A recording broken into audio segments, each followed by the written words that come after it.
Hello students, how are you? I hope you all are fine. In today's session, we are going to discuss about the new point in the kingdom Animalia. So in early session, we have discussed about the brief classification of kingdom Animalia into two main parts, that is the non-chordates and the chordates. Now today we are going to discuss about the non-chordates, or which are also called as the invertebrates, under which we are going to study the first phylum, that is phylum Porifera. Okay, so here we will start with the non-chordates. Non-chordates means here the notochord is absent. Okay, so the animals in which notochord is absent, such animals are called as the non-chordates, or they are also referred as the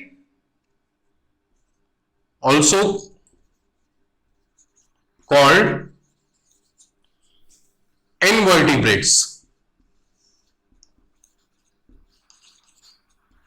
Okay, that means the vertebral column is not developed or not formed only. So under these non-chordates, we are going to study the first phylum, that is phylum Porifera.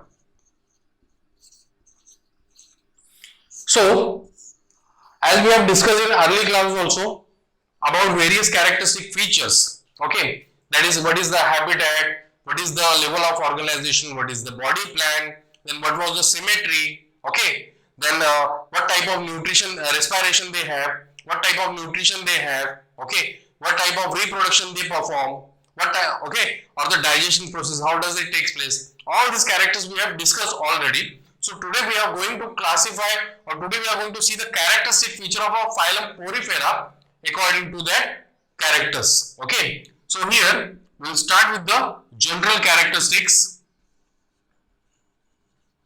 General characteristics. Okay. So the first general characteristics will be about the habitat. Okay. So where these are formed, they are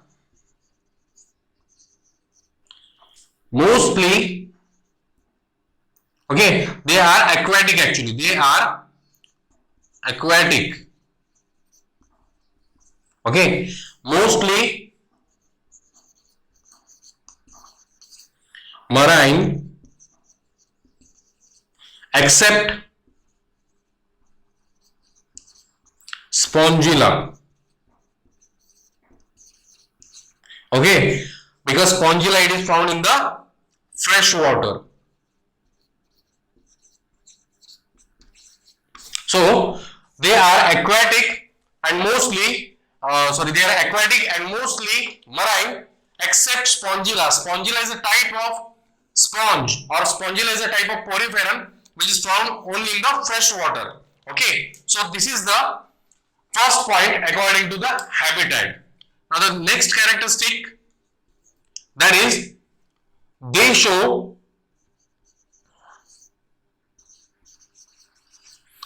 cellular level of organization.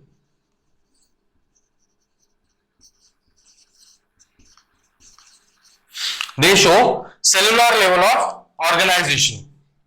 Okay, so the organisms which show the cellular level of organization, okay, they are multicellular, but they are all the processes, all the life processes are regulated within the single cell itself. So what they are called as a cellular level of organization.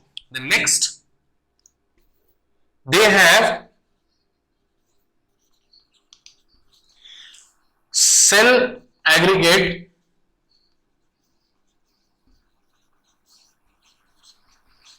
body plan. Cell aggregate body plan. That means again they are multicellular, but there is no coordination between cells. So such a type of organization is, or the body plan is referred as the cell aggregate body plan, and which is most commonly seen in case of porifera. Okay, and the members of porifera are called the sponges. Okay, so where sponges. Now here, next, that is they have vase shaped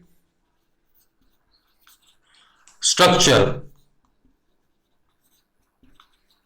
Okay, they have vase shaped structure which is attached to the substratum. Okay, which is attached to the substratum, and finally they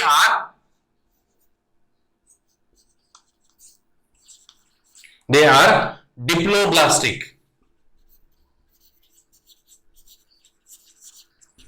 Diploblastic means the body of the poriferans, it is composed of two germinal layers. Okay, so according to germinal layer, they are diploblastic. What is meant by diploblastic and diploblastic?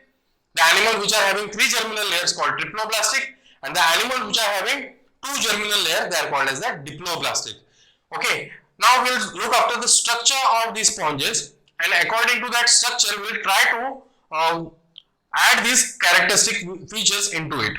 Okay, so let's see the structure, and we'll continue with some more characteristic feature after the structure. So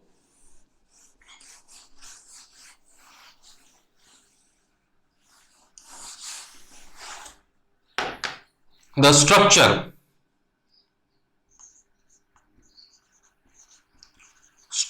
of sponges. Okay, so generally, as I told you, the structure of sponges is vase shaped. Okay, it is vase shaped.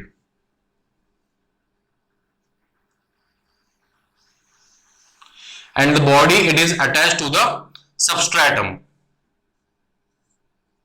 The body is attached to the substratum, solid substratum.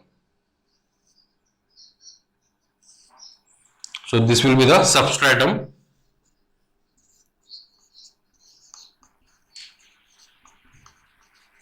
Okay, and body is funnel or vase shape, you can see.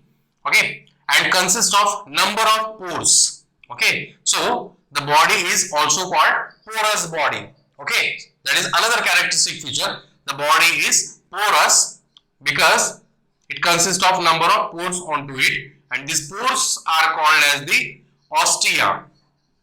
Okay, these pores are called as the ostia. That is a pore. Okay, and this pore here, okay, these pores are called ostia, which are responsible for intake of the food, okay, as well as the water.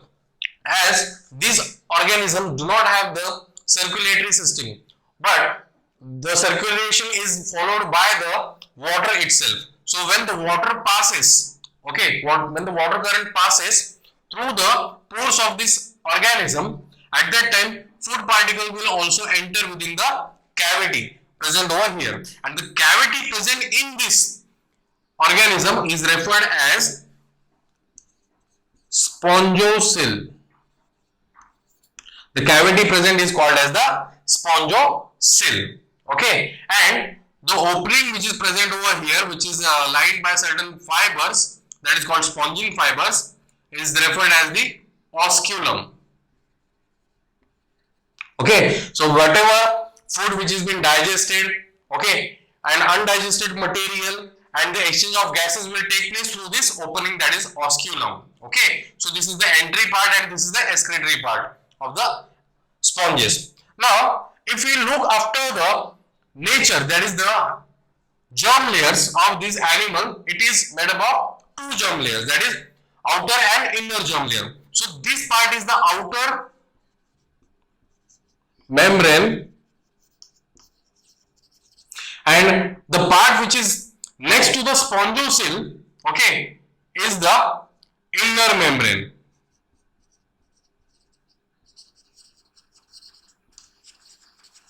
Okay, so let's draw the magnified image of this outer and inner layer, so that we'll understand the structure. Okay, so here we'll draw the structure like this. Okay, so suppose this is a structure.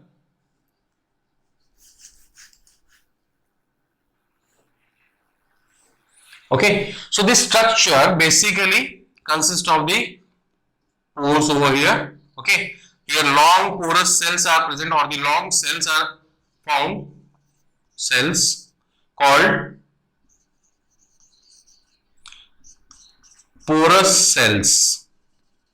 Okay, and the outer membrane which is present, okay, this is the outer membrane, it is made up of flat cells. Okay, it is made up of flat cells. These flat cells are called pinacocytes. Okay, so we'll write outer membrane is made up of flat cells called pinacocytes. Okay, and the entire membrane is called pinacoderm. Okay, entire membrane is called pinacoderm.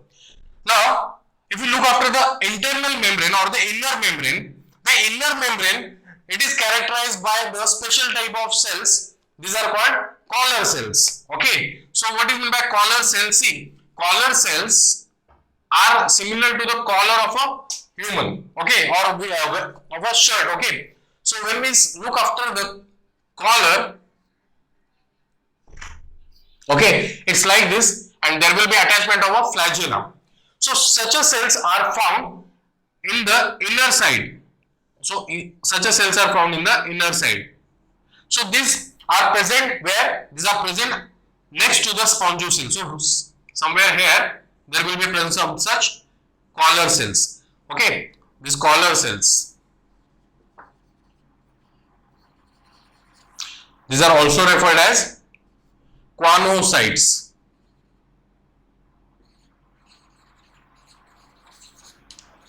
Okay, so such a structure can be found from the internal side.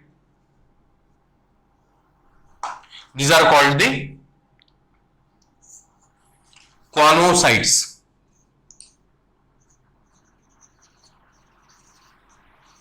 Okay, or the collar cells. Now, what is the function of these collar cells or the choanocytes? See, when the food passes along with the water current within the spongiocele, okay, so the digestion of the food material is being done, and the undigested material will be moved to the osculum with the help of this flagella-like structures. Okay. Now, depending upon the position of choanocytes, okay, the porifera or the sponges consist of three different canal systems. So, on the basis of presence of choanocytes, okay, so there are three canal systems are there. Three canal systems. So, what are these three canal systems? These are: one, Ascon type; second, Sycon type; and third, Leucon type. Okay, so see, it's not that difficult, it is very easy to understand. Just we have to look after the structure and we have to remember the names and their functions. Okay, so here the Leucon, see the three different types of canal systems are there. Ascon type, in Ascon type we see choanocyte or the choanocytes. See, these choanocytes or the collar cells, they are lining of spongiocele, okay, or yes, spongiocele. And Sycon type, okay, in radial lines,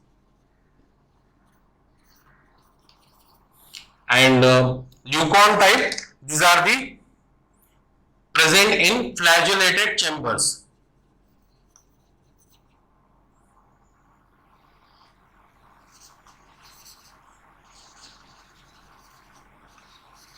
Okay, so here we can see the structure.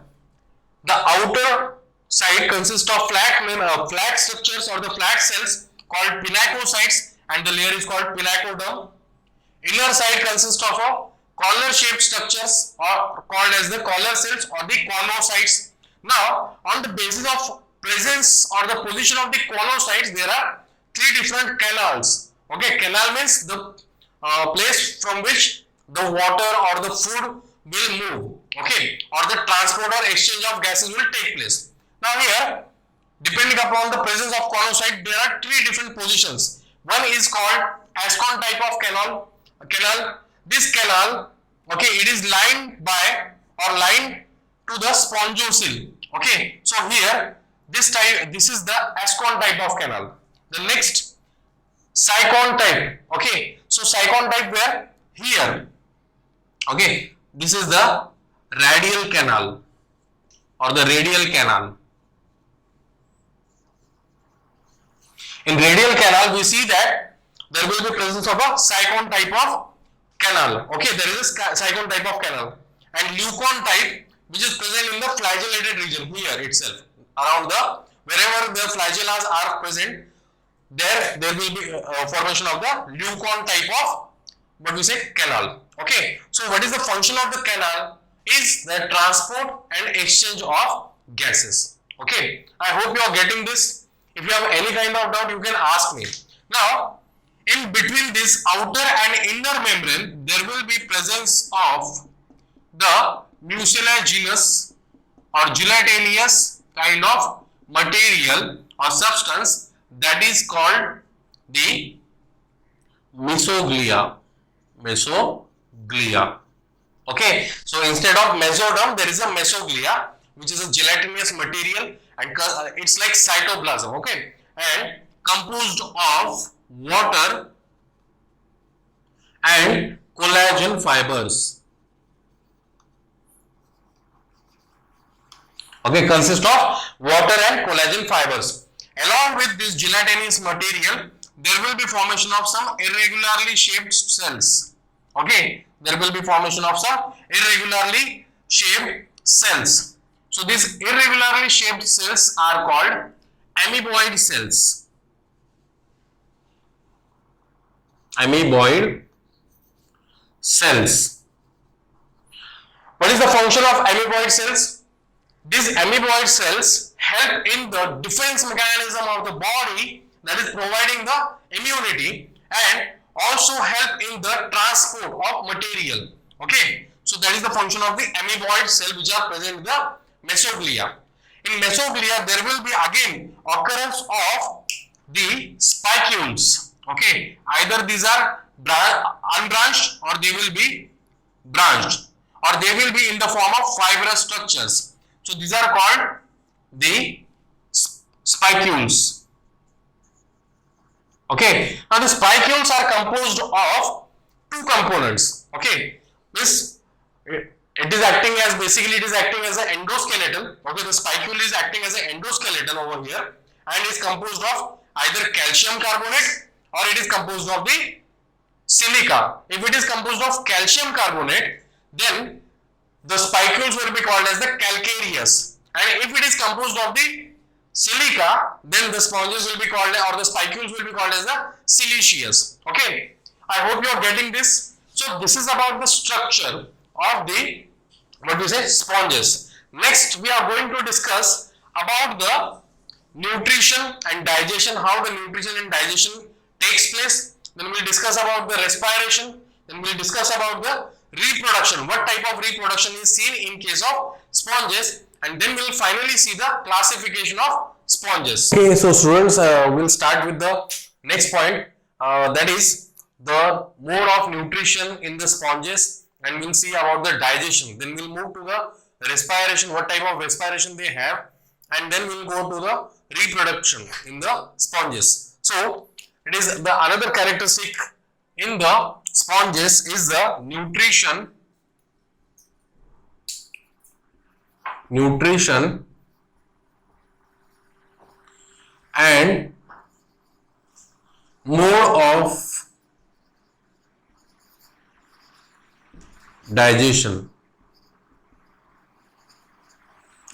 So generally nutrition in case of sponges is holozoic. Nutrition is holozoic and digestion is intracellular. Okay, so holozoic means they take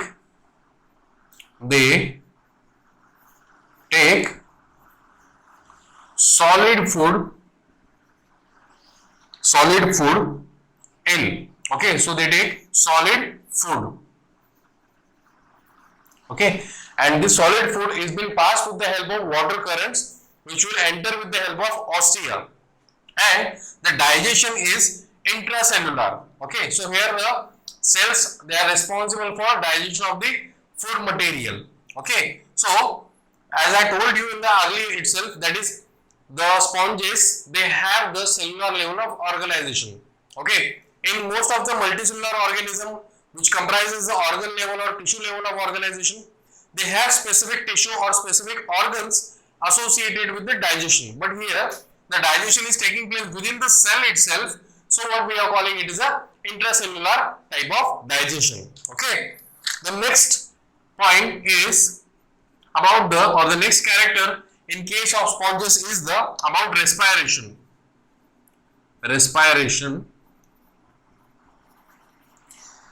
and excretion.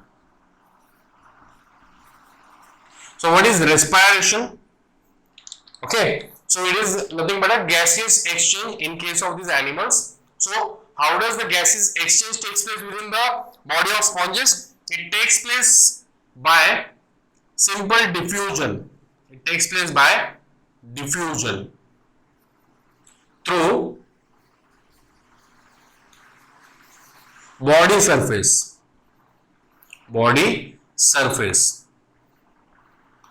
Okay, so respiration generally takes place in case of sponges through the body surface in the form of diffusion. So they diffuse the gases. Okay, then excretion is nothing but an elimination of the nitrogenous waste material outside the body, and the excretion is also in the form of, or it is through diffusion itself.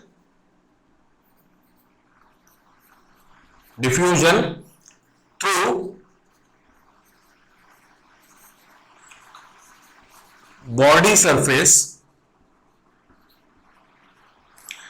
in the form of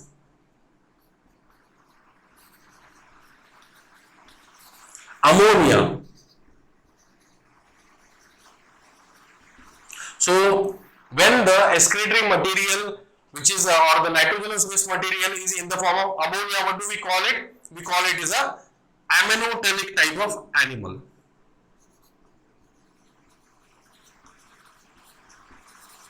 Aminotelic.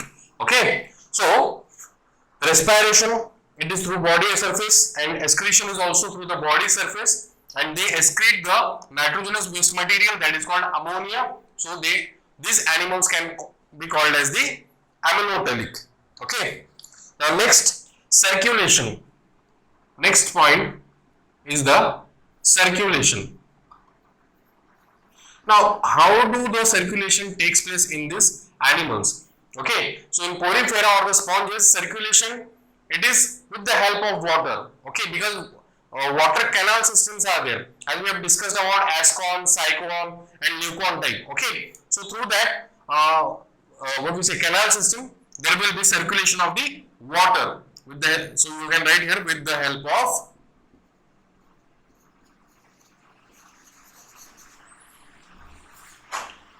water.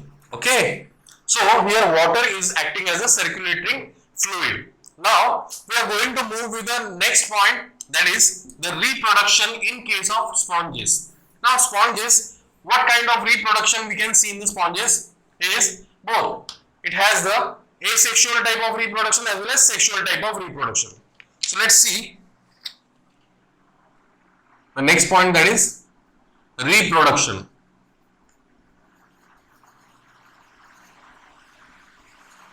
Now we know that what is reproduction. That is a process by which new organisms are formed from the pre-existing organisms. Okay, either it is from the single or by it is two different. Okay, so here in sponges we see two types of reproduction. That is one called asexual reproduction. Asexual reproduction,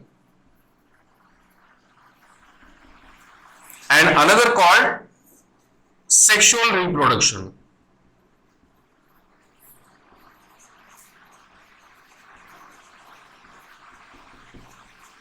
So, what is the mode of asexual reproduction in case of sponges? It may reproduce by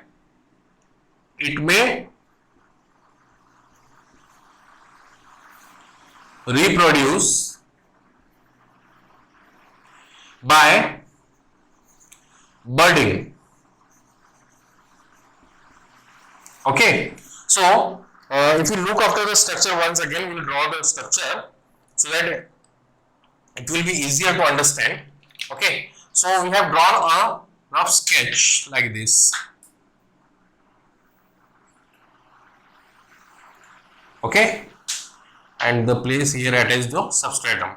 So here we have seen the internal part as well as the outer part, that is outer membrane and inner membrane, right? So here the budding may takes place on the outer membrane also as well as inner membrane also, right? So what do we call such budding? It can be of two types, that is exogenous budding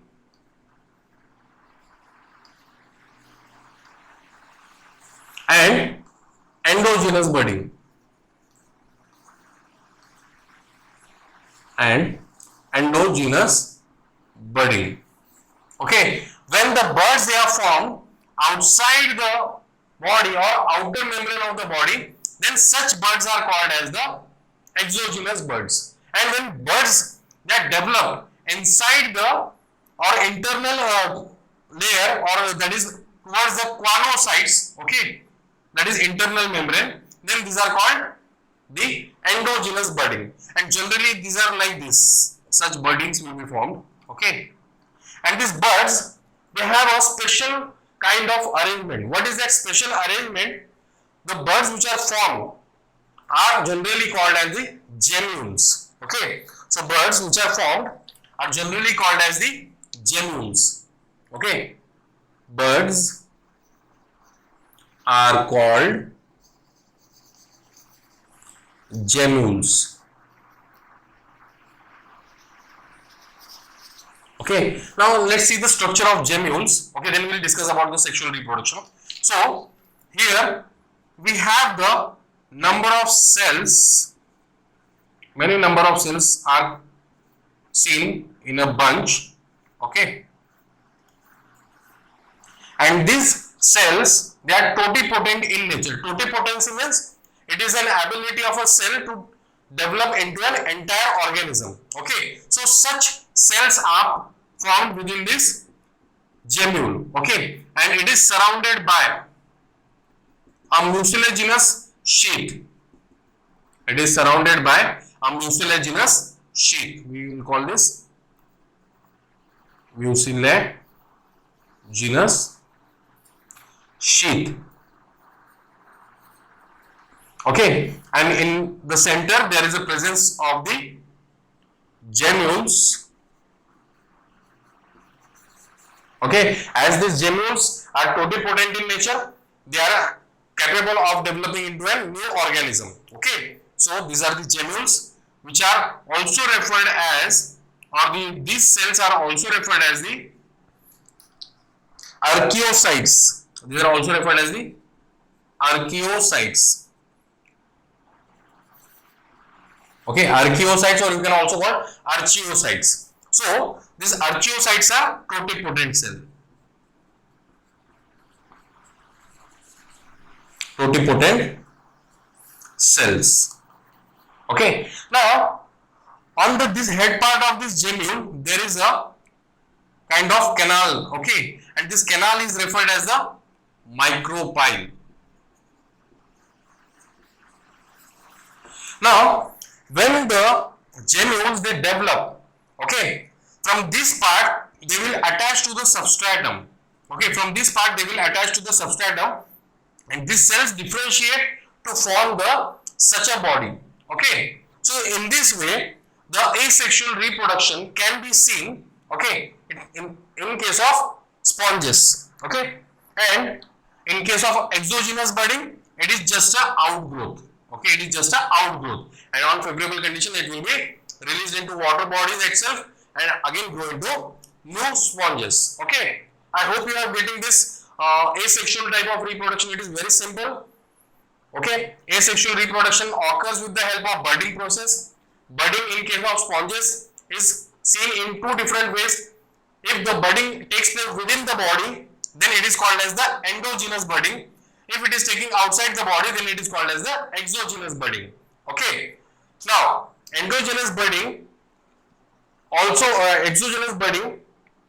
In exogenous budding, the buds are called as the gemmules, and gemmules structurally they consist of archaeocytes, which are the totipotent cells and are capable of developing into an entire organism. Okay, and they have a micropylar end which will attach to the substratum.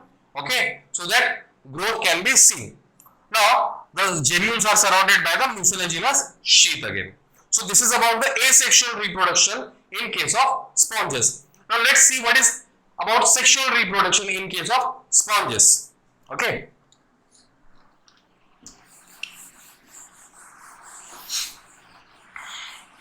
Sponges are also capable of reproducing by means of sexual reproduction. Generally, they are hermaphrodite. Hermaphrodite. What do you mean by hermaphrodite? That is, both the sexes are present within the same organism. Okay, that is male gamete as well as female gamete. That is present in the same organism. Hermaphrodite. That is, you can write bisexual in nature. Okay, so both male and female gametes are present within it. Now, again, at the time of reproduction, okay, it also depends upon the conditions. You know, conditions like I have discussed about protandrous, protogamy. Okay, what is protandrous? That is, if the male gamete develops first, then it can be called as the protandrous. If the female gamete develops first, then it is called as the protogynous. Okay, so here they show protogynous property. Okay, they show protogynous property. Then the fertilization is internal. Fertilization is internal. Then development is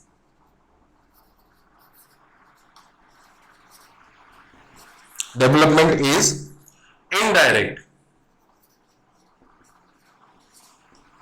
Okay, that is why it is called indirect development, because it undergoes step by step development. Okay, so whatever gemmules or buds which are being released, or whatever gametes after fertilization which are released, okay, after fertilization zygote which is formed, that zygote will undergo the formation of larva. Okay, and two different types of larvae are formed in case of the sponges. Which are those? Let's see here.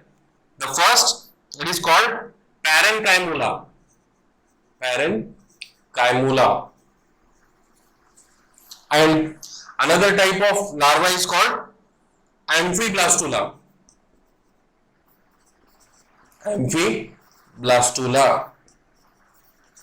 Okay, so these are the two different types of larvae. Now, parenchyma is a solid type of larva, and amphiblastula is a hollow type. Okay, so these are the structure. Okay, like they have solid and they have hollow structures. So this is about the sexual reproduction in case of sponges. I hope you are getting this. If you have any kind of doubt, you can ask me. Okay. Now next we'll move to the classification of the sponges. Okay. How sponges are further classified. Let's see here. See, basically when we are classifying the sponges are classified on the basis of endoskeleton they possess. Okay. So endoskeleton, as I told you earlier, that endoskeleton can be made up of two different components, that is spicules or it is composed of spongin. Okay, spongin is a fibrous protein. Okay, so let's classify. Classification of sponges or classification of Porifera, you can write. Okay, classification of phylum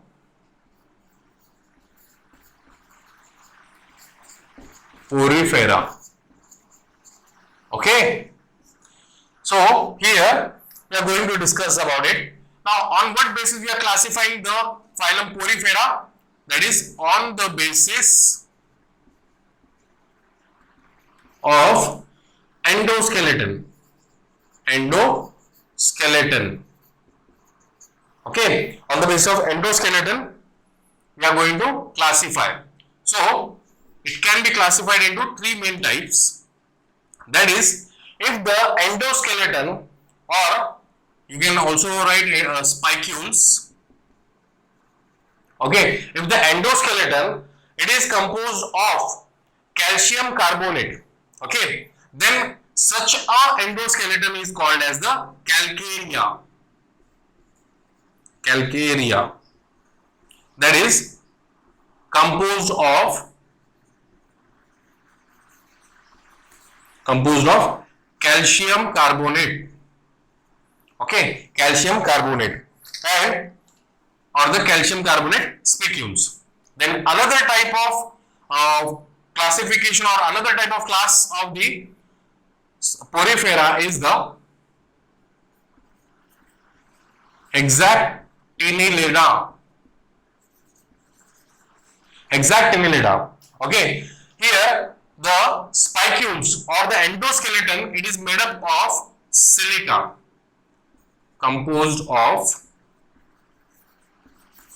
silica. So what they are also referred as siliceous, or they are composed of silica or silicic acid also. Okay, so they are also referred as siliceous. Okay, so this is the Hexactinellida. The next, another class of the phylum Porifera on the basis of endoskeleton is the Desmospongia.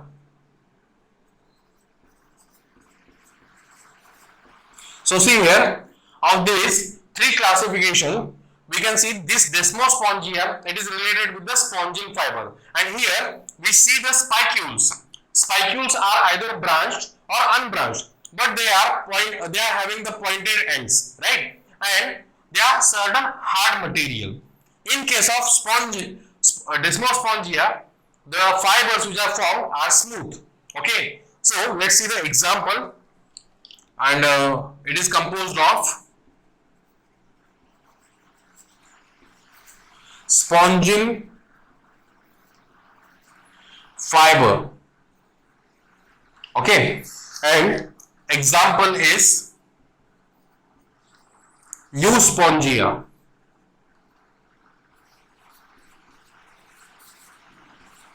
Okay, example is Euspongia. So Euspongia is also referred as bath sponge. Bath sponge. Okay, so these sponge are used for bath purposes. Okay, so these are called bath sponge. Apart from this, we have certain special type of sponges also. So let's see what are the special sponges. Some special sponges. Okay, so which are these special sponges? Here, the special sponges are first Spongia officinalis.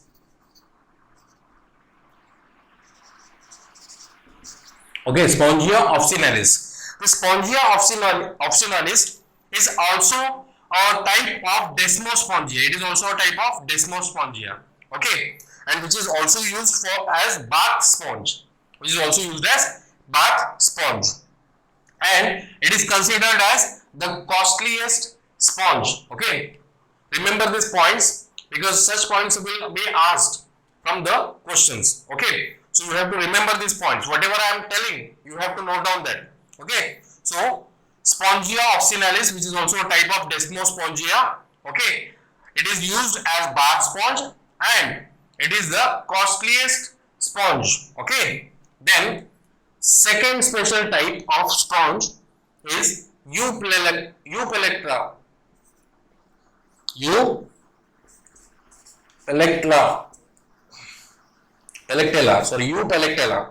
So Eupalectella is a type of special type of sponge.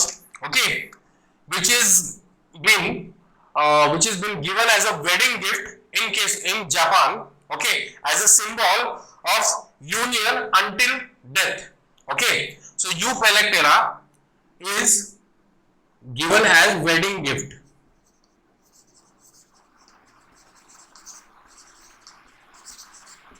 in Japan.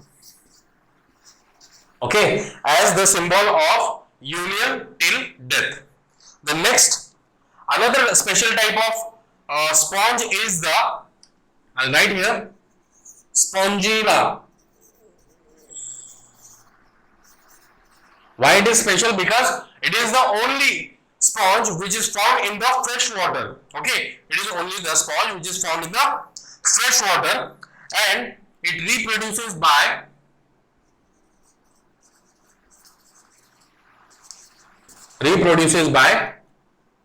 endogenous gemmules. It reproduces by formation of the endogenous gemmules. Okay, so I hope you are getting all these points. So this is the end of the phylum Porifera, that is the first phylum from the invertebrates. In next part we will be talking about the next, that is phylum Cnidaria. Thank you.